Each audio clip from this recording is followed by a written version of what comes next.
ராகவ் வந்து அபியை விட்டு பிரிய முடியாமல் ரொம்ப மனசு கஷ்டப்படுறாரு. இந்த சூழ்நிலை குழப்பத்தில் இருக்கார் ராகவ். அந்த டைமில் கரெக்டாக வந்து என்ன பண்ணுறாரு, முரளி வந்து ஃபோன் பண்ணி அபிகிட்ட வர சொல்கிறாரு. அபியை பார்க்கணும் அப்படின்னு சொல்கிறாரு. அபி வரமாட்டேன்னு சொல்கிறாங்க. வம்பு பண்ணி வந்து நான் உயிரோடு இருக்கணும்னு வா அப்படின்னு சொல்லிட்டு வம்பு பண்ணி கூப்பிட்றதால அபியும் போகிறாங்க. அப்போ அபியை வந்து பேசிகிட்டே இருந்துட்டு கெஞ்சிட்ருக்காரு. அப்போ ராகவ் இந்த விஷயத்த மேலேருந்து பார்த்துடுறாரு. ராகவ் வந்து கீழே இறங்கி வர்றதுக்குள்ளேயுமே அபியை வந்து அப்படியே ஹக் பண்ணிடுறாரு. ஹக் பண்ணிவிட்டு தயவு செய்து வந்து நம்ம 2 பேரும் ஒன்றா சேர்ந்து வாழணும், நம்ம காதல் வந்து பிரியக்கூடாது அப்படின்லாம் டயலாக்லாம் பேசிகிட்டு இருக்காரு. இதை பார்த்து ராகவ் வந்து அதிர்ச்சி அடைகிறாரு. அப்போ எங்கள் மாமாக்கும் அபிக்கும் கனெக்ஷன் இருக்கா, இவங்க 2 பேரும் வந்து இந்த கல்யாணத்தை நிறுத்திட்டு ஓடி போக பார்க்குறாங்களா, என் அக்காவுக்கு மாமா துரோகம் பண்ணுறாரா, இந்த அபி மோசமானவளா அப்படின்னு சொல்லிட்டு எல்லாத்தையுமே வந்து தப்பாக புரிஞ்சுக்கிறாரு ராகவ். ராகவ் வந்து மனசு உடையிறாரு, பயங்கரமாக அழறாரு. அபி என்னை ஏமாத்திட்டா, அபி நல்லவ கிடையாது அப்படின்னு சொல்லிட்டு யோசனை பண்ணுறாரு. அடுத்து வந்து அவங்க மாமாவையும் செமையாக வந்து போட்டு நல்லா திட்டி விடுறாரு. நீ எல்லாம் ஒரு மனுஷனா, என் அக்காவுக்கு துரோகம் பண்ணுறியா அப்படின்னு சொல்லிட்டு கேட்குறாரு. அதுக்கு வந்து அவங்க மாமா கூலாக சொல்கிறாரு, இந்த விஷயத்தை யார்கிட்ட சொல்லாமல் இருக்குது தான் நல்லது, இல்லைனா உன் அக்கா வாழ்க்கை தான் வந்து பாழாகும், உங்கள் அக்கா வேறு கர்ப்பமாக இருக்கா அப்படின்னு சொல்லிட்டு மிரட்டுறாரு. இதனால் வந்து ராகவ் என்ன பண்ணுறதுன்னு தெரியாமல் தவிக்கிறாரு.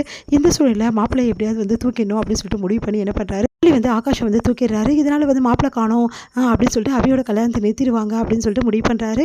இந்த சூழ்நிலையில் மாப்பிள்ளை காணோன்னு என்ன பண்ணுறதுன்னு தெரியாமல் எல்லாருமே தவிக்கிறாங்க. அப்போ வந்து ராகவ் ஒரு முடிவு பண்ணுறாரு.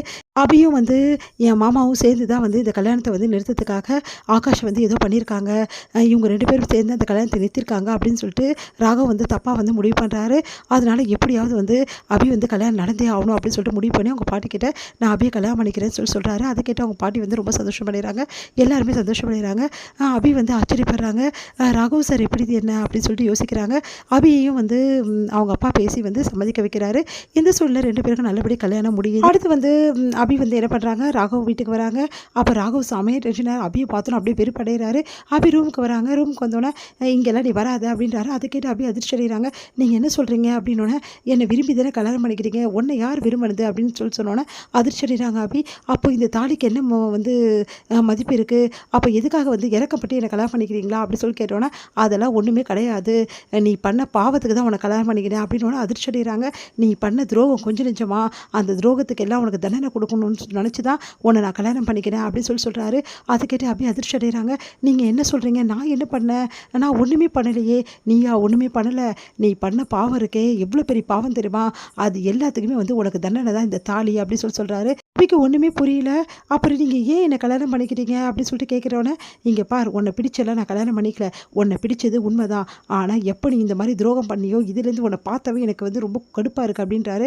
நான் என்ன துரோகம் பண்ணேன் தயவுசெய்து சொல்லுங்கள், எனக்கு ஒன்றுமே புரியல, நீங்கள் ஏன் இப்படி பேசுகிறீங்கன்னு தெரியல, நேற்று வரைக்கும் என்கிட்ட நல்லா தானே பேசியிருந்தீங்க, இப்போ தாலி கட்டோன்னு வேறு மாறி பேசுகிறீங்களே, எனக்கு ஒன்றுமே புரியல அப்படின்னு சொன்னோன்னே, உனக்கு ஒன்றும் புரியாமல் இருக்கிறது தான் நல்லது, உங்ககிட்ட எல்லாத்துக்கும் விளக்க சொல்லணுன்ற அவசியம் எனக்கு கிடையாது, ஆனால் ஒரு விஷயத்தை மட்டும் சொல்கிறேன், இந்த ஜென்மத்தில் உன்னை நான் ஒய்ஃபை ஏற்றுக்கவே மாட்டேன், இந்த 4 செவத்துக்குள்ளே நம்ம 2 பேரும் வேறு யாரோ, ஆனால் அதுவே வந்து வெளியே வந்து ஹஸ்பண்ட் ஒய்ஃபு, புரியுதா, இதுக்கப்புறம் இந்த மாதிரி தான் நீ நடந்துக்கணும், அப்படி மீறி வேறு ஏதாவது நீ பண்ணின, இல்லை வேறு ஏதாவது முடிவு எடுத்த, அதுக்கப்புறம் உன் அக்கா இந்த வீட்டில் தான் வாழ்கிறா ஞாபகம் இருக்குல்ல, அப்புறம் என் தம்பியும் அக்காவும் சேர்ந்து வாழ மாட்டாங்க அப்படின்னோடனே அதிர்ச்சி அடைகிறாங்க.